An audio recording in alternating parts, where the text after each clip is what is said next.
July 19, 1945. Patience Bay off the eastern coast of Kafuto. Commander Eugene Fluckey pressed his eye against the periscope lens, watching the thin trail of smoke rise above the coastal mountains. The rhythmic chug of a locomotive echoed faintly across the water, carrying troops and supplies along tracks that hugged the shoreline. In that moment, staring at something no submarine commander had ever seriously considered attacking, Fluckey made a decision that would rewrite the rules of naval warfare. A submarine was about to declare war on a train. The impossibility of what he was contemplating should have stopped him immediately. Submarines fought ships. They torpedoed convoys, stalked destroyers, avoided detection in the depths. They did not send landing parties ashore onto enemy territory to blow up railroads. Yet here was Commander Fluckey, already the most decorated submarine skipper in the Pacific, watching that distant plume of steam and thinking the unthinkable. His crew had spent months turning the USS Barb into something unprecedented, a submarine that launched rockets at shore installations, that penetrated harbors considered impenetrable, that survived situations that should have ended in watery graves. Now, they would attempt something that existed nowhere in naval doctrine. They would become saboteurs. The audacity of the plan stood in stark contrast to everything submarines were designed to do. The Gateau-class submarine USS Barb, commissioned on July 8, 1942, stretched 311 feet, 9 in, from bow to stern, and displaced 1,526 tons on the surface. She carried 10 torpedo tubes, 6 forward and 4 aft, loaded with Mark I 14 torpedoes designed to sink ships. Her 4 diesel engines generated 5,400 horsepower,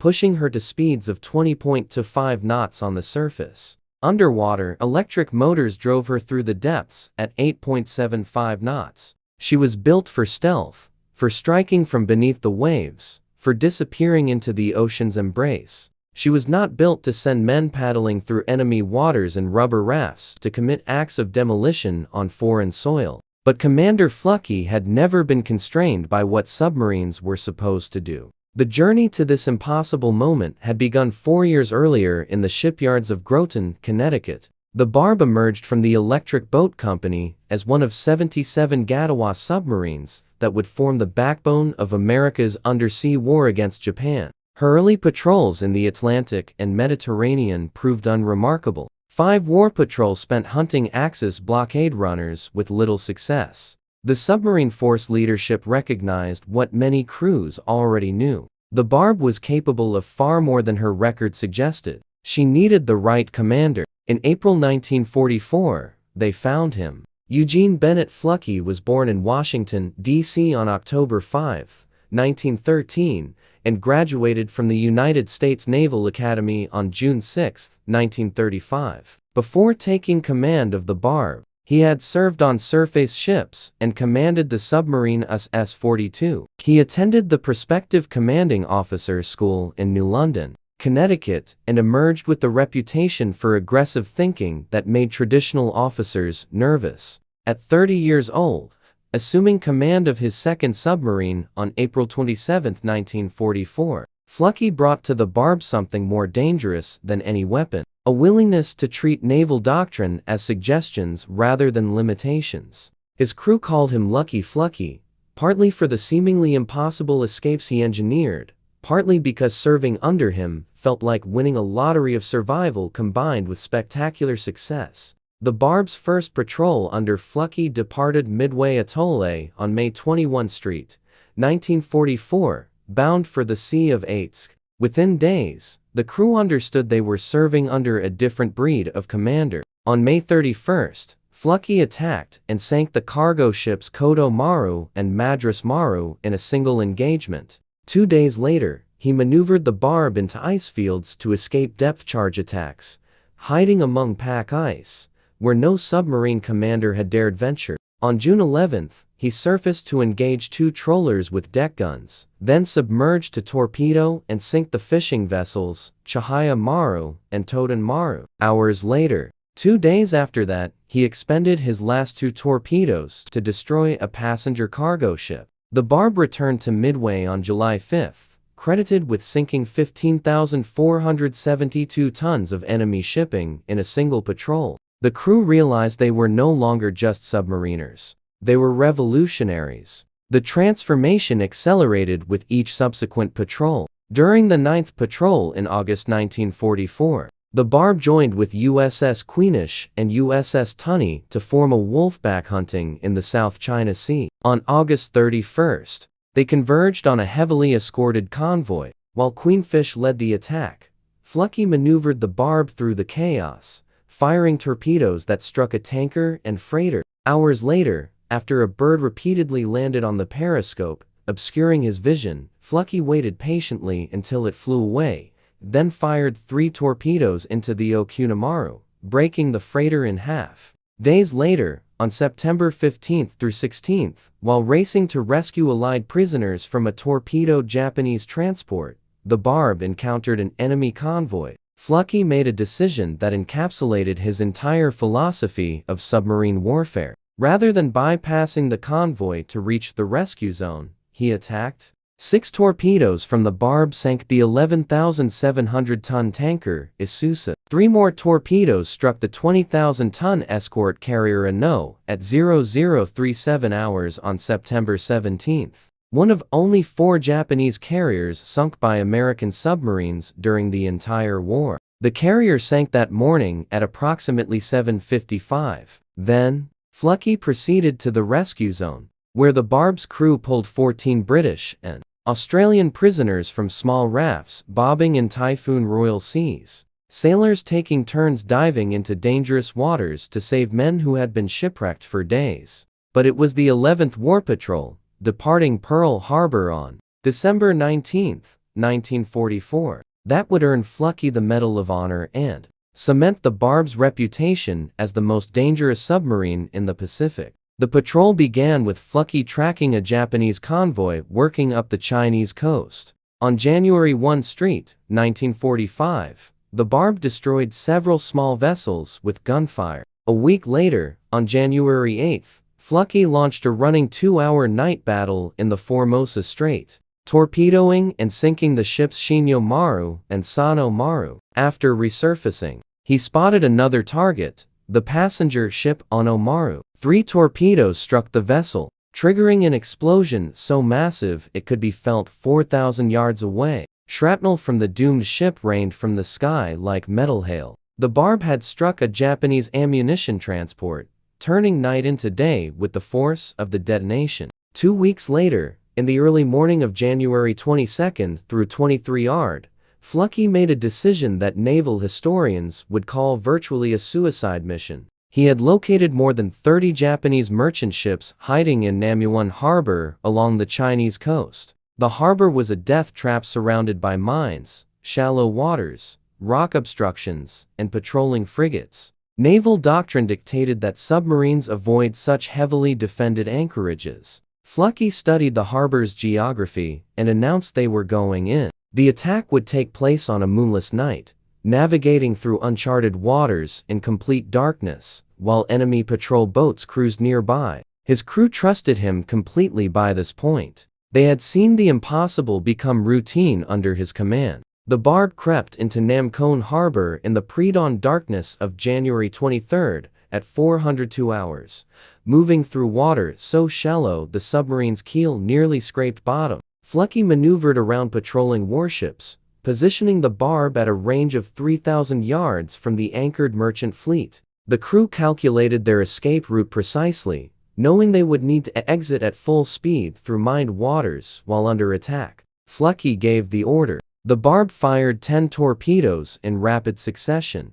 6 from the bow tubes, followed immediately by all 4 stern tubes as the submarine executed a sharp turn. 8 torpedoes found targets, striking 6 different ships with thunderous explosions. Post-war assessment officially credited 1 sinking, though Coast Watcher reports suggested 4 ships actually went down. Then chaos erupted. Patrol boats raced toward the submarine's position. Shore batteries opened fire. Searchlights swept across the water. Japanese aircraft scrambled into the air. Fluckey ordered emergency speed. The Barb's engines roared to 150% overload capacity, driving the submarine forward at 23.5 knots, a world speed record for submarines at that time that would stand for years. The crew felt the hull vibrating from the strain as depth charges exploded in their wake. Patrol boats fired furiously at their position. A Japanese plane arrived overhead just as the Barb reached deeper water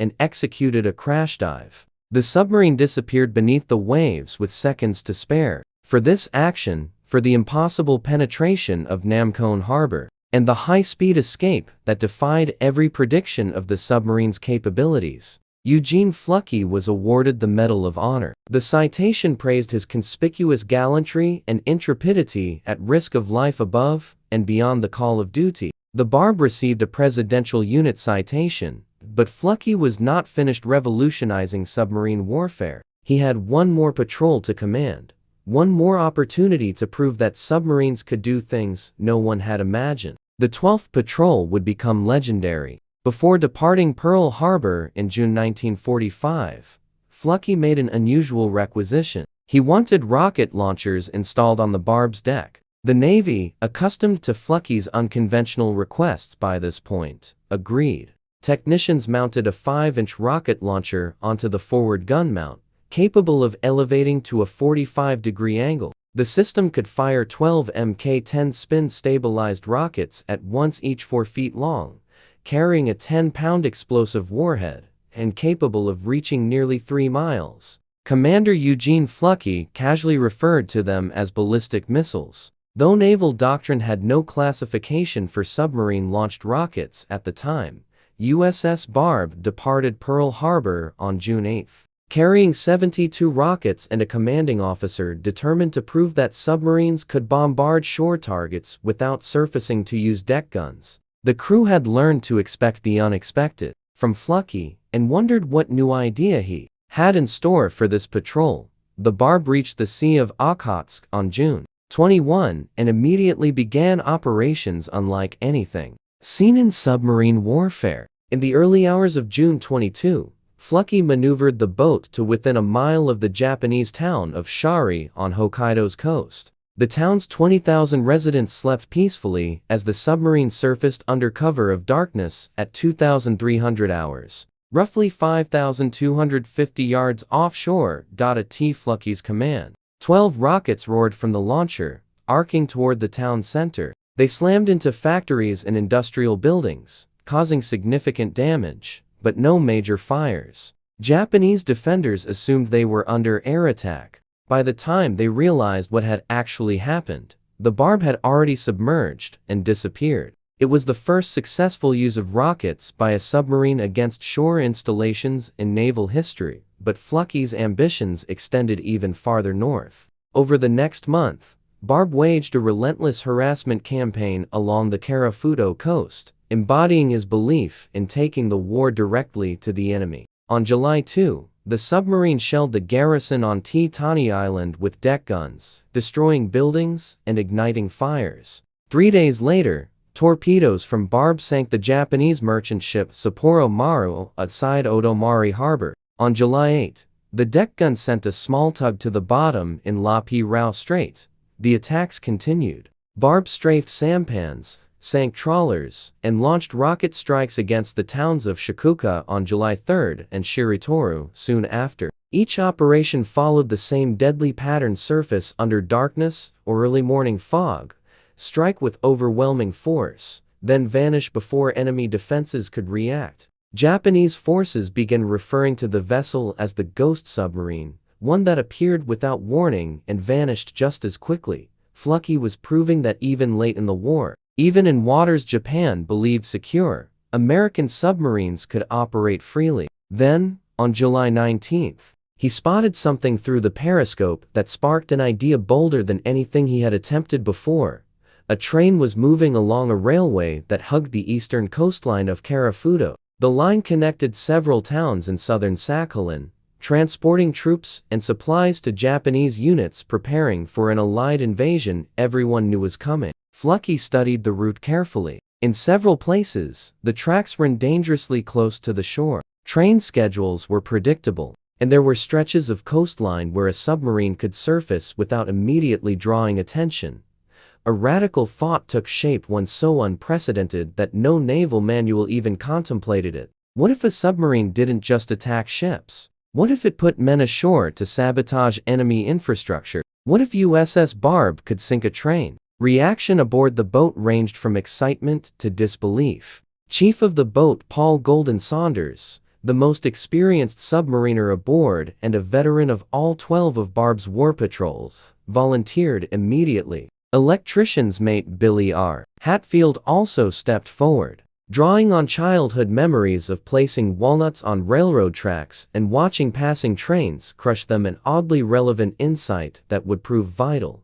Nearly every crewman volunteered, but Fluckey set strict requirements. He selected only unmarried men, and willing to risk leaving widows behind if the mission failed. He favored men with Boy Scout experience, believing their training in navigation and outdoor survival could mean the difference between success and capture. Above all, he needed sailors who could stay calm under extreme pressure and adapt when plans went wrong.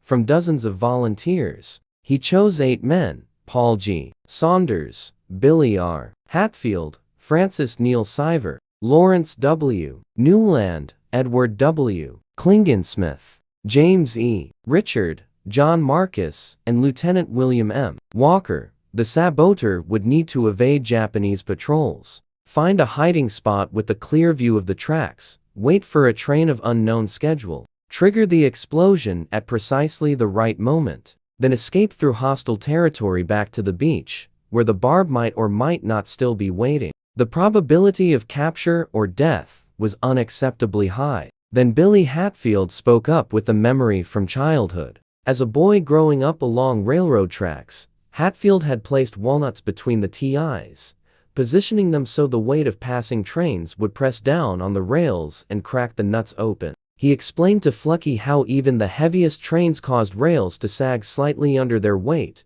creating predictable downward pressure between any 2 TIs. What if they used a micro-switch positioned between TIs, set so the natural sagging of the rail under a train's weight would close the circuit and detonate the charge? The train would blow itself up. No one needed to remain ashore. The saboteurs could plant the explosive, return to the submarine, and let physics do the rest. Fluckey immediately recognized the elegance of the solution. Hatfield not only had the idea, he had the electrical expertise to build the triggering mechanism. The impossible mission suddenly became merely extremely dangerous. The Barb's crew transformed into an improvised weapons development laboratory. Since submarines carried no shovels or picks for digging, engineers cut up steel plates from the engine room's lower flats, then bent and welded them into serviceable digging tools. Hatfield rigged a 55 lb demolition charge, combining a scuttling charge with 3 batteries for power, all housed inside a watertight container. The microswitch mechanism required careful calibration, too sensitive, and the weight of wind or animals might trigger it prematurely, too insensitive, and a train's weight might not activate it at all. Hatfield tested and retested the system, adjusting the tension until he was confident it would work. The crew fabricated everything needed for the mission from materials available on the submarine, demonstrating the same ingenuity that had characterized the Barb's entire service under Fly's command. While equipment was being prepared, Fluckey studied the coastal terrain and train schedules. For 3 nights, the Barb surfaced offshore after dark, and Fluckey observed the railroad through his periscope. He noted that trains passed at roughly predictable intervals, usually carrying between 12 and 20 cars. The schedule suggested trains ran every few hours during daylight and less frequently at night. The coastline featured several spots where the submarine could approach within 950 yards of shore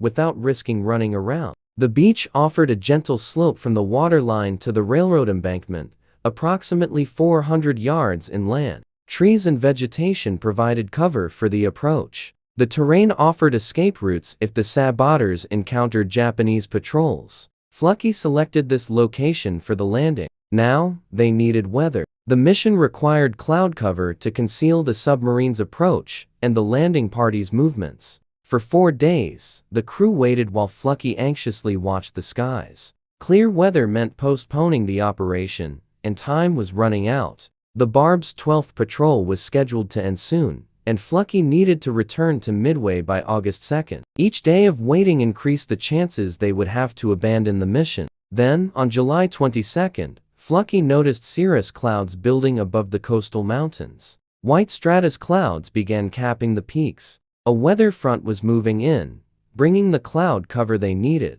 Fluckey made the decision. The mission would proceed that night. Shortly after midnight on July 23, 1945, the USS Barb surfaced 950 yards off the Carif coast. In the darkness, the submarine's silhouette could easily be mistaken for a small patrol boat or schooner. Common sights in these waters. The crew lowered 2 rubber rafts to the water quietly, conscious that sound carried far over calm seas. The 8 saboteurs climbed down from the deck carrying the 55 lb explosive charge, the improvised digging tools, the micro-switch detonator, batteries, and weapons for self-defense. Commander Fluckey had considered giving them a dramatic Hollywood-style send-off, something memorable and inspiring. Instead, looking at these 8 men about to become the only American ground combat force to operate on Japanese home territory during the entire war, all he could think to say was practical advice.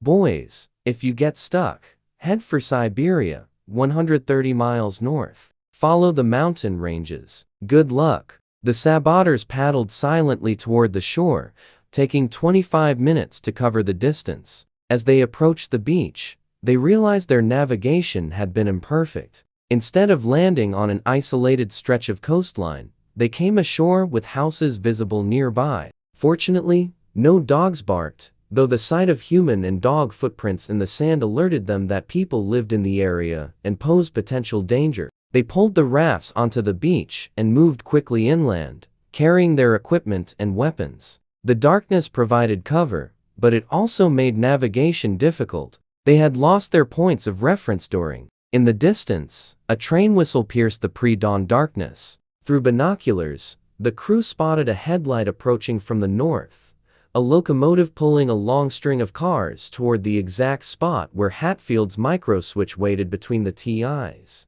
The train grew closer, moving at standard speed, unaware of the trap ahead. Every man on the Barb held his breath. The locomotive reached the trigger point. For a split second, nothing happened. Then the explosive charge detonated with tremendous force. Commander Fluckey later described the moment in his memoir, Thunder Below. The boilers of the engine blew, engine wreckage flying up some 200 feet. Racing ahead of a mushroom of smoke, now white, now black. Cars piling up into and over the wall of wreckage in front, rolling off the track in a writhing, twisting maelstrom of Gordian knots. The explosion lit up the coastline like a miniature sun. Pieces of the locomotive flew 200 feet into the air, tumbling end over end before crashing back to earth. Train cars derailed and piled into a twisted mass of metal and wood. Secondary explosions erupted as cargo ignited.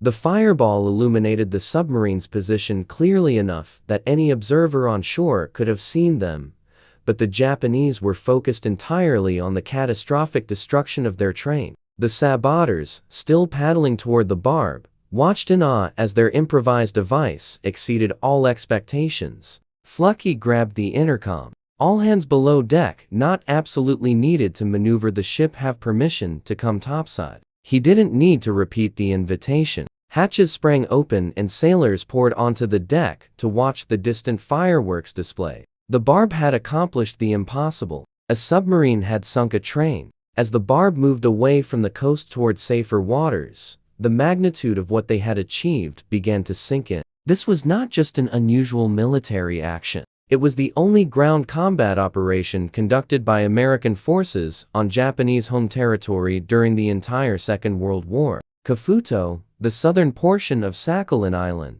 had been formally proclaimed part of Japan's Naichi, or Inner Lands, in April 1943, giving it full home island status alongside Hokkaido, Honshu, Kyushu, and Shikoku. While American aircraft had bombed Japanese cities and submarines had torpedoed coastal shipping, no other American military unit had landed personnel on Japanese sovereign territory to conduct sabotage operations. The 8 men who paddled ashore had accomplished something unprecedented in military history. Commander Fluffy's willingness to ignore the limitations of naval doctrine, combined with his crew's ingenuity and courage, had created a moment that would become legendary in submarine warfare law. The Barb continued her patrol for another week, conducting additional rocket attacks and shore bombardments. On July 24th, she launched 3 rocket barges against factories at Shiruri on Sakhalin Island. On July 25th, the submarine bombarded a cannery at Cherry with conventional deck guns,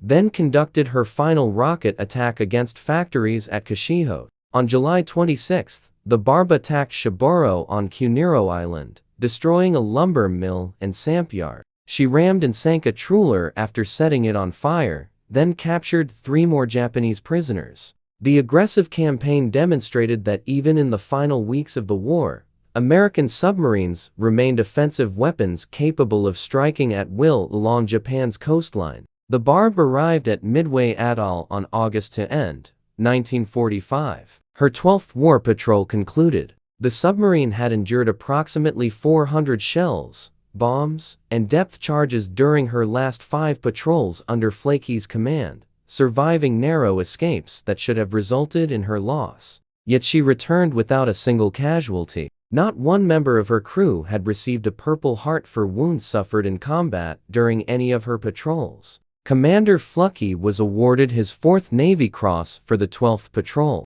bringing his total decorations to 1 Medal of Honor and 4 Navy crosses, making him one of the most decorated officers in United States Navy history. The Barb received a Navy Unit Commendation for her final patrol, adding to the 4 Presidential Unit citations she had already earned. The submarine's battle flag, displayed after returning from patrol, told the story of her extraordinary service. The flag showed patches representing each of her major accomplishments. 17 confirmed ship sinkings, the Presidential Unit citation ribbons, the Medal of Honor ribbon honoring FLI's decoration, and most unusually, the silhouette of a Japanese locomotive. No other submarine in any Navy's history had ever earned the right to display a train on its battle flag. Photographers captured the 8 saboteurs at Pearl Harbor holding the battle flag, grinning at the camera, proud of their role in naval history. The image would become iconic,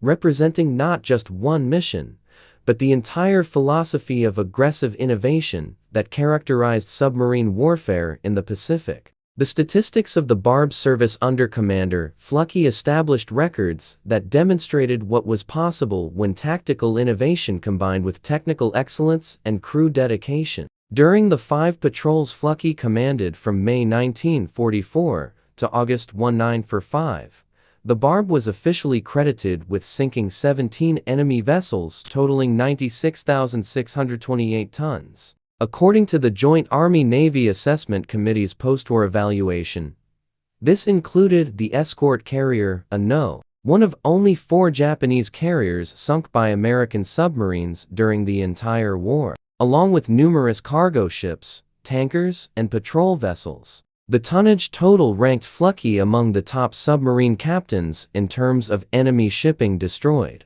His record was extraordinary by any measure. Beyond the numbers, the Barb's significance lay in demonstrating how submarines could evolve beyond their traditional role. Fluckey proved that submarines could penetrate heavily defended harbors, escape at speeds previously thought impossible, launch rockets at shore installations, conduct humanitarian rescue missions in combat zones, and send landing parties ashore to commit sabotage. Each of these actions challenged conventional thinking about submarine capabilities. Naval doctrine evolved to incorporate lessons from the Barb's operations. Future submarine commanders studied Fly's tactics, and the aggressive spirit he embodied became part of submarine force culture. The Barb's legacy extended far beyond her wartime service. The submarine story did not end with the war. After hostilities ceased, the Barb was placed in commissioned reserve on March 9, 1946, then decommissioned on February 12,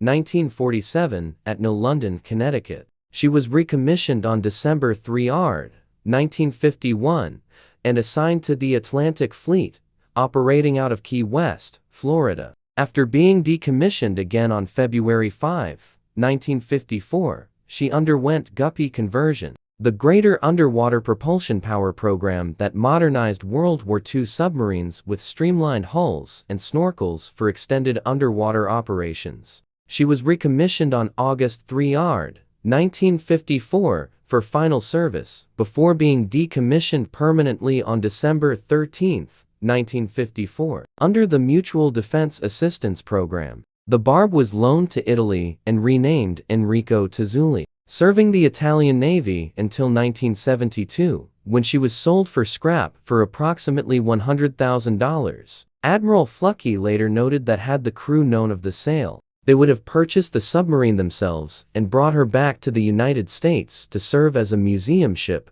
preserving her for future generations. Eugene Fluckey's career continued with distinction after leaving the Barb. He became an aide to Navy Secretary James Forstall and to Admiral Chester Nimitz, Chief of Naval Operations. He served as Commander, Submarine Force, Pacific Fleet from June 1964 to June 1966, overseeing the entire Pacific submarine fleet during a critical period of the Cold War. In July 1966, he became Director of Naval Intelligence, providing strategic intelligence analysis during the Vietnam War era. 2 years later, he was appointed Chief of the Military Assistance Advisory Group in Portugal, serving in that capacity until his retirement from active duty as a Rear Admiral on August 1, 1972. His post-military life reflected the same dedication to helping others that had characterized his naval service. In 1974, he and his wife Marjorie started running an orphanage in Portugal, continuing that work until Marjorie's death in 1979, after 42 years of marriage. He married his second wife, Margaret, in 1980, and they continued running the orphanage together until it closed in 1982. In 1992, Fluckey published his memoir, Thunder Below. The USS Barb revolutionizes submarine warfare in World War II, providing detailed accounts of the submarine's operations and offering insights into his tactical philosophy. The book became essential reading for submarine officers and naval historians, preserving the story of the Barb's extraordinary service for future generations. Fluckey remained active in naval affairs and submarine force reunions until his death in Annapolis, Maryland on June 28, 2007, at age 93. He was buried at the United States Naval Academy Cemetery, joining the ranks of naval heroes who had shaped American maritime power. His passing marked the end of an era, the loss of one of the last great submarine commanders from the Second World War, who had revolutionized undersea warfare through aggressive innovation and tactical brilliance. The 8 saboteurs who paddled ashore near Kashiho on that July night in 1945 lived the rest of their lives knowing they had participated in something unique in military history. Paul G. Saunders, the chief of the boat, whose experience and leadership helped make the mission possible, became one of the Navy's M. He remained proud throughout his life of his service aboard the Barb and his role in the train demolition. Billy R. Hatfield, whose childhood memory of cracking walnuts on railroad tracks provided the solution to the mission's most difficult technical challenge, never forgot the moment when his improvised microswitch triggered the explosion that destroyed the train. The other 6 men, Francis N. Sverre, Lawrence W. Newland, Edward W. Klingeth, James E. Richard John Marcus, and Lieutenant William M. Walker returned to civilian life after the war, carrying the knowledge that they had accomplished something no other American servicemen could claim. The historical significance of the train demolition operation has grown with time as historians have recognized its unique place in World War II history. While American forces conducted numerous amphibious landings and ground operations across the Pacific Islands, capturing territory from Guadalcanal to Uema to Okinawa, those operations occurred on islands that Japan had conquered during its expansion.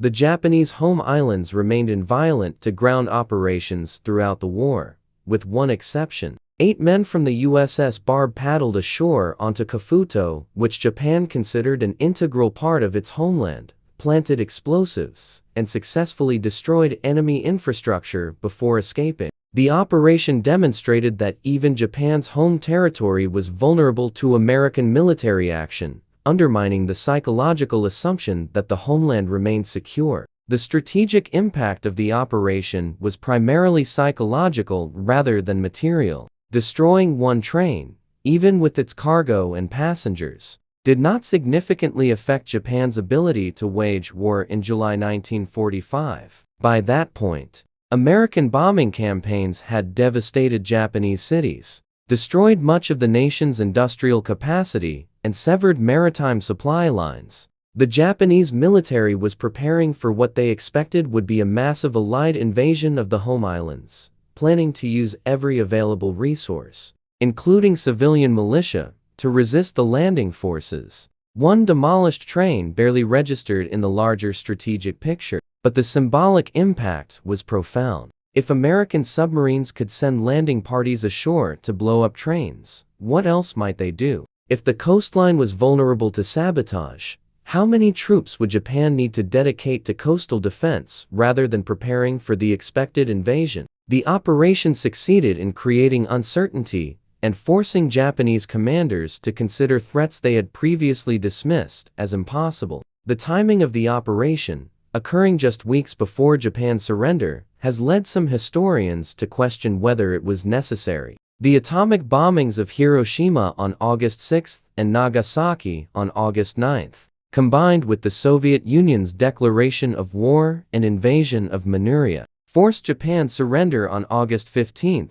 1945. The formal surrender documents were signed on September 2 in Tokyo Bay aboard the USS Missouri. Military analysts have long debated whether the atomic bombs were necessary to end the war or whether Japan was already on the verge of surrender due to conventional bombing, naval blockade, and diplomatic pressure. The Barb's train demolition occurred in this context just 2 weeks before the first atomic bomb fell on Hiroshima. Some have suggested that continuing aggressive submarine operations in late July 1945 unnecessarily risked American lives when the war's end was imminent. Others argue that until Japan actually surrendered, American forces had a duty to maintain maximum pressure through all available means. The broader context of American submarine warfare in the Pacific provides the frame for understanding the Barb's achievements. American submarines entered the war poorly equipped and hampered by defective torpedoes.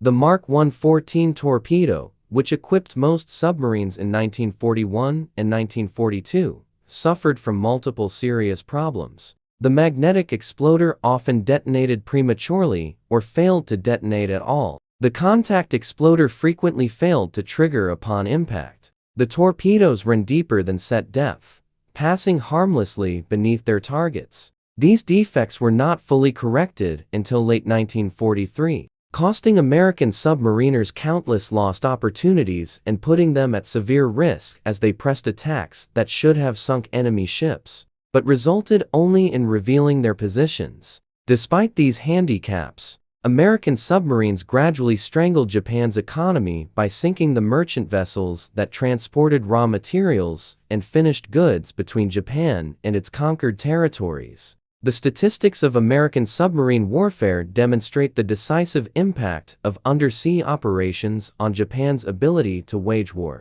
American submarines sank 1,314. Japanese vessels comprising 1,113 merchant ships and 201 naval vessels, totaling approximately 5.32 million tons, according to the official Joint Army-Navy Assessment Committee post-war evaluation. This represented roughly 55% of all Japanese merchant tonnage lost during the war. They also sank 1 battleship, 8 aircraft carriers, 11 cruisers, and numerous destroyers and submarines. This came at significant cost. The United States lost 52 submarines during the war, 51 in the Pacific and 1 in the Atlantic, the highest loss rate of any branch of the American military. Approximately 22% of American submariners who served in combat did not return, with 374 officers and 3,131 enlisted men killed, a casualty rate that exceeded even that of Marine infantry.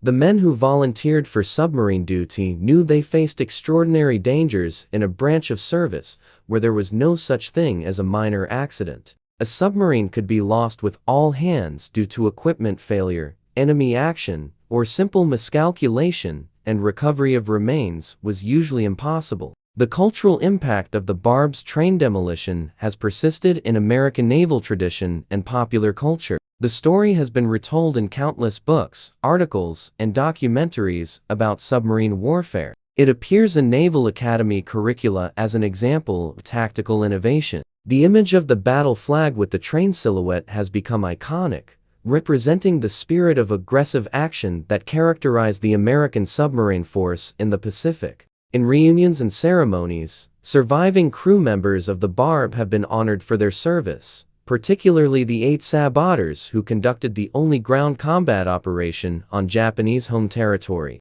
The story has entered submarine force culture as an example of what can be accomplished when commanders think beyond traditional limitations and crews demonstrate the ingenuity and courage to execute unconventional operations. Modern submarine operations have evolved far beyond what Commander Fluckey and the Barb's crew could have imagined in 1945. Nuclear-powered submarines can remain submerged for months, carrying ballistic missiles with nuclear warheads or cruise missiles that can strike targets hundreds of miles inland. Submarine-launched Tomahawk missiles represent the evolution of FLI's rocket launchers, precision weapons that can be fired from underwater to destroy specific buildings from hundreds of miles away. Modern submarines carry sophisticated electronics that would seem like science fiction to World War II submariners. Yet, despite all these technological advances, the fundamental principles that Fluckey demonstrated remain valid.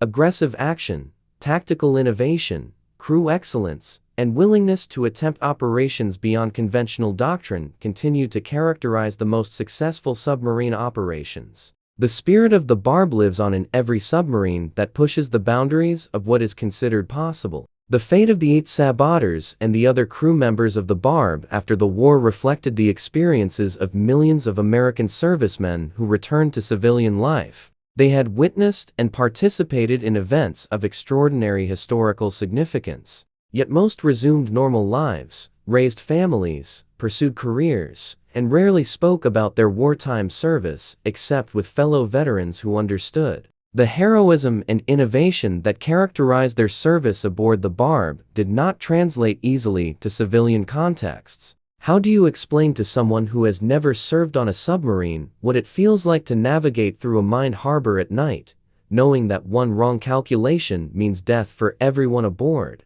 How do you convey the terror and exhilaration of paddling through enemy waters to plant explosives on a railroad, fully aware that capture means torture and execution? Most chose not to try, keeping their experiences private, except on rare occasions when circumstances brought them together with the men who had shared those moments. The battle flag of the USS Barb remains on display at the Submarine Force Library and Museum in Groton, Connecticut, where visitors can see the train silhouette and read about the submarine's extraordinary service. The flag serves as a tangible connection to a moment in history when 8 men paddled through darkness onto enemy shores to accomplish something that military doctrine said was impossible. Looking at that flag, visitors can imagine the scene. The submarines surfacing in hostile waters, the rubber rafts being lowered silently, the saboteurs paddling toward an uncertain fate, the anxious waiting aboard the Barb, and the spectacular explosion that announced success. The flag represents more than one mission. It symbolizes the spirit of innovation and aggressive action that characterized American submarine warfare in the Pacific and demonstrates what can be accomplished when leadership encourages rather than constrains creative thinking. The story of how one submarine's impossible raid blew up a train in Japan ultimately teaches lessons that transcend military history. It demonstrates that limitations often exist more in assumptions than in reality, that conventional thinking about what is possible can be challenged successfully, that technical problems can be solved through ingenuity when intelligent people are given freedom to innovate. and that leadership willing to take calculated risks can achieve results that conservative approaches never reach. Commander Eugene Fluckey's greatest contribution was not the tonnage he sank, or even the Medal of Honor he earned. It was proving that the rulebook of submarine warfare was incomplete, that submarines could do far more than doctrine specified, and that the only real limitation was imagination combined with courage. The 8 men who paddled ashore on July 23, 1945, had no way of knowing that their mission would become legendary. They were simply submariners following orders from a commander they trusted, attempting an operation that seemed barely feasible, but worth trying because their commander believed it possible. When the train exploded at 147 hours and pieces of locomotive flew 200 feet into the air, they experienced a moment of pure vindication. The impossible had become real. A submarine had sunk a train. That moment would be frozen in history, commemorated on battle flags, recorded in books, studied at navalmies, and remembered as proof that with sufficient skill, courage, and innovation, even the most improbable missions can succeed. The USS Barb's greatest legacy is not found in statistics of tonnage sunk or decorations earned. It lives in the inspiration provided to future generations of military personnel who face their own impossible missions and remember that there once was a submarine that sank a train. The Barb demonstrated that submarines were not limited to attacking ships in open water. They could penetrate defended harbors that should have been suicide traps. They could launch rockets at shore installations like surface warships. They could rescue drowning prisoners in typhoon conditions. They could send men ashore to blow up trains on enemy territory. Each of these accomplishments expanded the definition of what submarines could achieve. Commander Fluckey's philosophy permeated every aspect of the Barb's operations. He believed that submarines should take the offensive whenever possible, that risks could be calculated and managed rather than simply avoided, that crew ingenuity should be encouraged rather than constrained by rigid procedures, and that the best defense was often an aggressive offense that kept the enemy off balance. This philosophy produced results that spoke for themselves. The Barb sank more tonnage under Fell's command than most submarines achieved in their entire service lives. She conducted operations that other commanders considered impossible. She survived situations that should have resulted in her loss, and she did all of this without losing a single crew member to enemy action. The relationship between Fluckey and his crew exemplified the best traditions of naval leadership. He demanded excellence, but provided the tools and authority his men needed to achieve it. He took responsibility for failures and shared credit for successes. He treated his crew with respect and genuine concern for their welfare, reportedly keeping cases of beer in the enlisted showers to reward successful engagements despite regulations. His men responded with absolute loyalty and willingness to attempt missions that would have seemed suicidal under less capable leadership.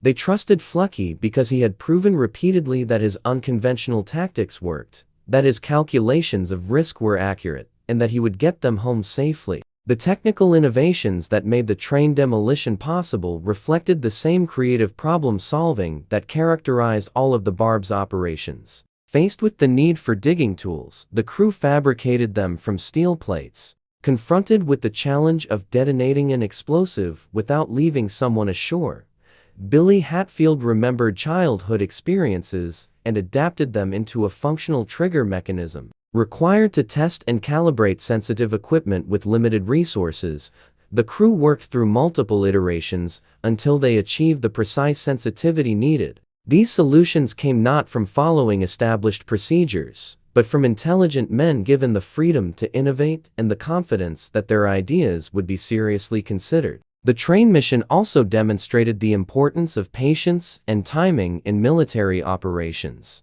Fluckey spent 3 nights observing the railroad before committing to the mission. He waited 4 days for weather conditions that would provide adequate cloud cover. He selected his landing party based on careful criteria designed to maximize their chances of success and minimize the consequences of failure. He planned the operation in meticulous detail while maintaining flexibility to adapt to changing circumstances. This combination of thorough preparation and tactical flexibility characterized Fluckey's entire approach to submarine warfare. The psychological impact of the mission extended beyond its immediate military effects. Japanese commanders who learned of the train demolition faced uncomfortable questions. If American submarines could land saboteurs who successfully destroyed infrastructure and escaped, what other vulnerabilities existed along Japan's extensive coastline? How many troops would need to be diverted from defending against the expected invasion to patrol thousands of miles of shore? Could submarine-launched raiders strike at any time and place of their choosing? These questions had no satisfactory answers, and the uncertainty they created had strategic value beyond the tactical destruction of one train. The mission also represented the culmination of the Barb's evolution under Fluckey's command. From a submarine with an unremarkable record in her first 7 patrols, the Barb transformed into the most innovative and aggressive submarine in the Pacific Fleet. This transformation occurred not through changes in equipment or personnel, but through leadership that encouraged rather than constrained excellence. Fluckey's willingness to attempt operations that other commanders dismissed as impossible created a culture aboard the Barb where innovation was expected and remarkable achievements became routine. The contrast between the Barb's early patrols and her performance under Fluckey highlights the decisive role of leadership in military effectiveness. The submarine herself remained largely unchanged. The basic crew skills and technical capabilities were comparable. What changed was the commander's vision of what submarines could accomplish and his willingness to test the boundaries if possible. This transformation suggests that many military units operate below their potential capacity, not because of limitations in equipment or personnel, but because of limitations in imagination and willingness to take calculated risks. The story of the USS Barb and her impossible raid also serves as a reminder that military innovation often comes from practitioners rather than theorists. Naval doctrine manuals did not suggest that submarines should attack trains. No staff college curriculum included lessons on submarine-launched ground operations. The idea came from a commander observing a tactical opportunity and asking why not, rather than accepting conventional wisdom about what submarines did. This pattern of innovation, driven by operational commanders willing to question doctrine, has characterized military evolution throughout history. The train mission's success vindicated Fluckey's entire philosophy of submarine warfare. Critics within the submarine force had questioned some of his more aggressive tactics, suggesting that he took unnecessary risks and that his success reflected luck rather than skill. The train demolition demonstrated that Fluckey's success came from careful calculation, thorough preparation, crew excellence, and tactical innovation, rather than reckless gambling. The mission succeeded because every aspect was carefully planned and executed, from equipment fabrication to timing to escape routes. The fact that it appeared impossible beforehand reflected limitations in conventional thinking rather than genuine impossibility. The broader significance of the USS Barb's service under Eugene Fluckey extends beyond World War II submarine operations. The Barb demonstrated principles that remain relevant to military operations today. Mission success depends on leadership that encourages innovation. Crews trained to think creatively rather than simply follow procedures. Willingness to attempt operations outside established doctrine when tactical advantage justifies the risk. Thorough preparation combined with flexibility to adapt to changing circumstances. And cultivation of organizational culture that expects excellence and treats remarkable achievements as attainable rather than exceptional. These principles transcend specific technologies or tactical situations. They apply equally to nuclear submarines, surface warships, aircraft operations, ground combat, and special operations forces. The USS Barb's legacy lives on wherever military personnel push beyond conventional limitations to achieve objectives that initially appear impossible.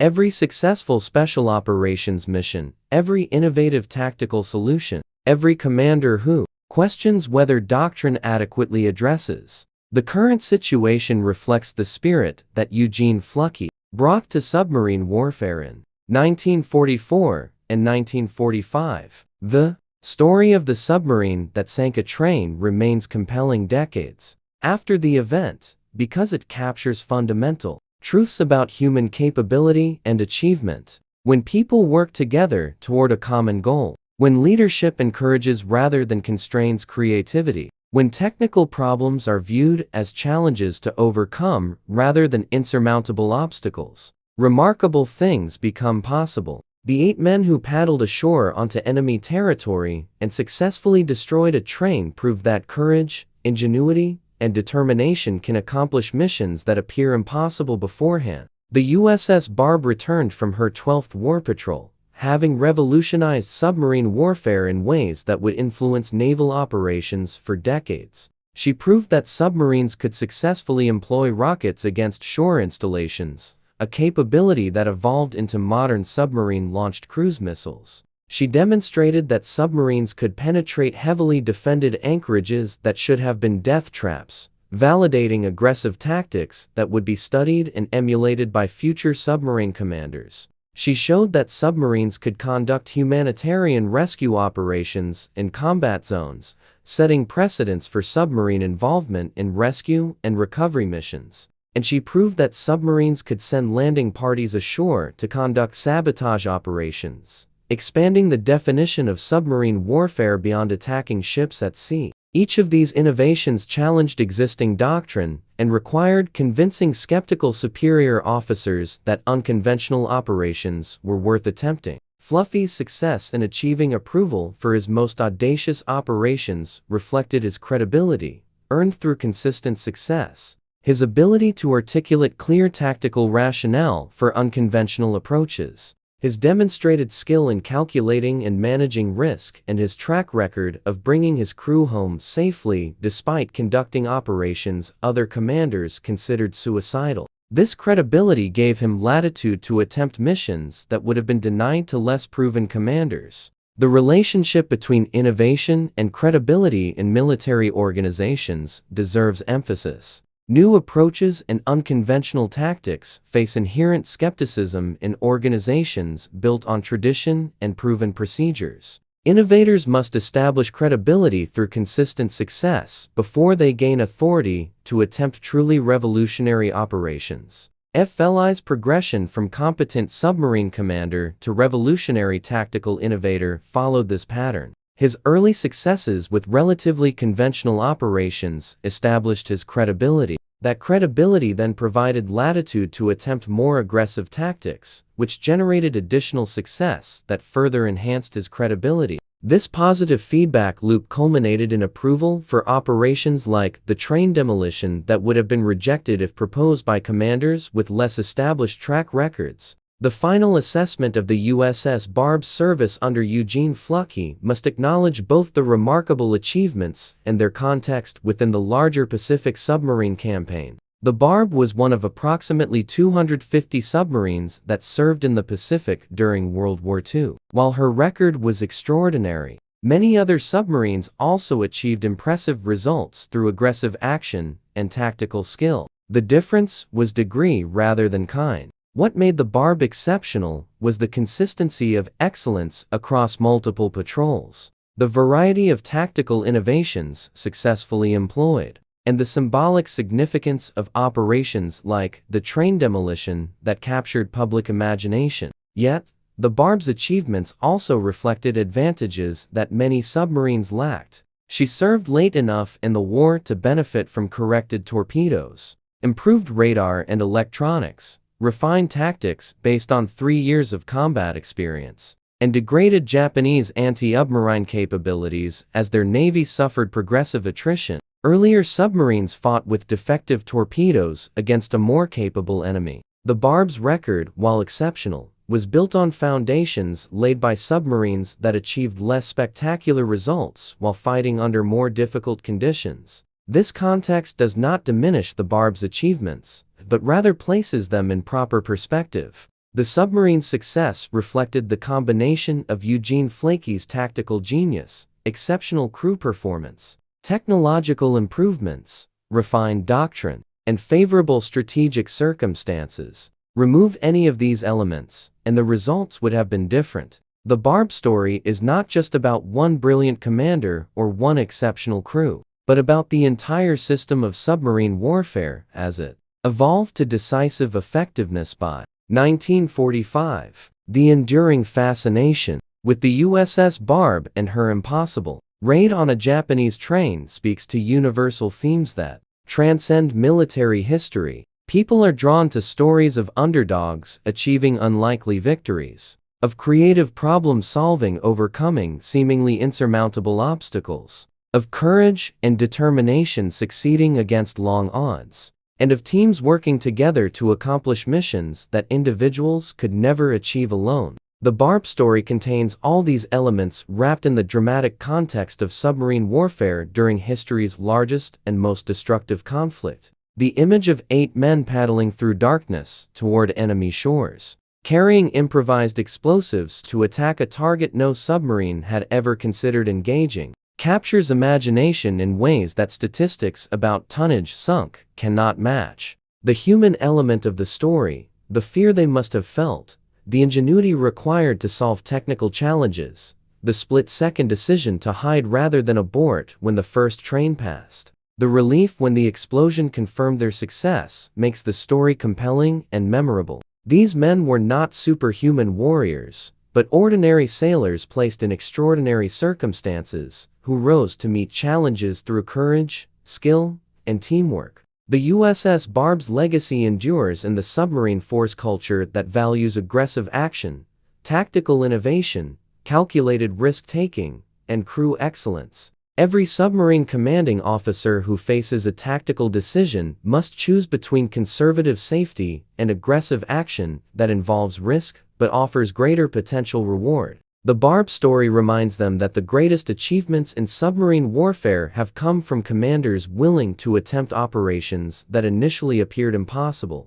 This cultural legacy may be the Barb's most significant contribution, inspiring generations of submarine commanders to question whether doctrine adequately addresses current circumstances, and to consider whether unconventional approaches might achieve better results. The story of how one submarine's impossible raid blew up a train in Japan concludes with the recognition that military excellence emerges from the combination of visionary leadership, skilled personnel, technological capability, refined doctrine, and favorable circumstances. The USS Barb possessed all these elements during her final 5 war patrols under Eugene Fluckey's command. The result was a record of achievement that stands among the greatest in submarine warfare history, and a legacy that continues inspiring military personnel 3/4 of a century after the events occurred. The submarine that sank a train proved that with courage, ingenuity, and determination, even the most impossible missions can succeed.